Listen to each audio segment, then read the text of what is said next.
J'avais posé 3 propositions de questions au gouvernement et mes concitoyens, à plus de 75%, se sont penchés sur la question du désert médical, derrière les transports et derrière même les préoccupations de payer les factures d'électricité. Merci, madame la députée. Nous poursuivons avec une question de monsieur Haber-Dasso.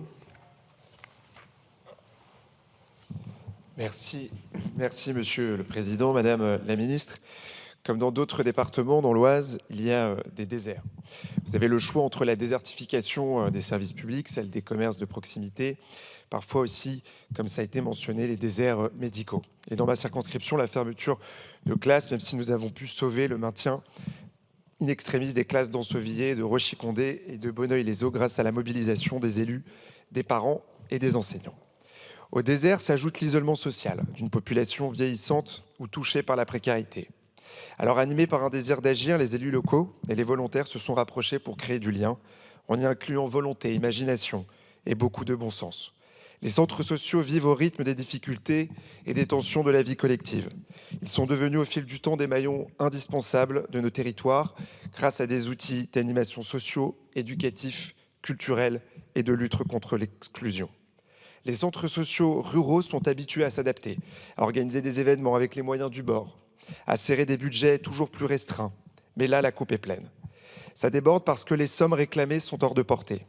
Dans la lutte contre l'inflation, les assistants sociaux ont obtenu une augmentation de leur rémunération et on se réjouit de cette excellente nouvelle pour leur travail accompli avec passion et détermination. Néanmoins, comment compenser cette hausse de salaire ? Et si seulement il n'y avait que cette valorisation du travail à compenser, à celle-ci s'ajoute une augmentation importante des charges, l'alimentation, l'énergie, le transport et les produits d'hygiène. Fermer un jour pour ne pas fermer toujours, c'est ce qu'on lisait sur des banderoles à l'entrée des centres sociaux ruraux. À bout de souffle, à bout de sous, à bout de tout, certaines structures sont tentées par la réduction de l'amplitude horaire ou des périodes d'accueil, d'autres par la suspension des repas ou encore par la baisse de qualité de l'offre d'activité. Madame la ministre, comment sanctuariser les financements dans le temps? Il est impossible de demander toujours plus aux collectivités. Elles sont également en difficulté, puisqu'on leur réclame d'agir toujours davantage avec toujours moins de moyens. Comment pouvez-vous aider les centres sociaux ruraux pour ne pas renoncer à des actions sociales d'une grande nécessité? Merci, monsieur le député. Madame la ministre. Merci bien, Monsieur le Président. Monsieur le député, vous avez raison de rappeler l'importance des 2373 centres sociaux et des 1668 espaces de vie sociale qui ont un vrai rôle dans nos territoires ruraux.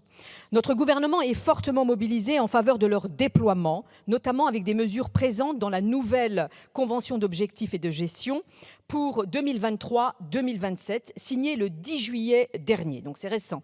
Les conventions collectives de ce secteur prévoient toutes des revalorisations salariales et bien sûr on peut s'en réjouir.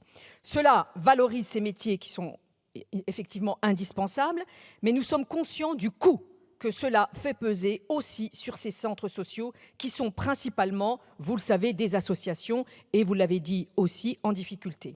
Afin d'en tenir compte, nous avons prévu une hausse globale des financements de 6%. Elle sera mise en œuvre avec un relèvement des prestations de la branche famille à 42,4% contre 40% auparavant, pour la prestation de services d'animation globale et de coordination, qui sont effectivement les fonctions de base du centre social. Et pour le financement des espaces de vie sociale et celui des référents famille, nous passons de 60% à 63,6%.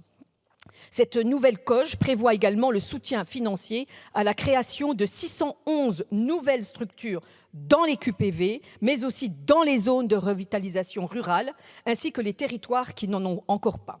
En effet, nous voulons favoriser le maillage de ces structures dans les territoires faiblement couverts, notamment par exemple en Outre-mer. Évidemment, nous devons travailler tous ensemble, y compris avec les collectivités territoriales, afin que cet effort soit amplifié au niveau local. Je vous remercie. Merci, monsieur le député.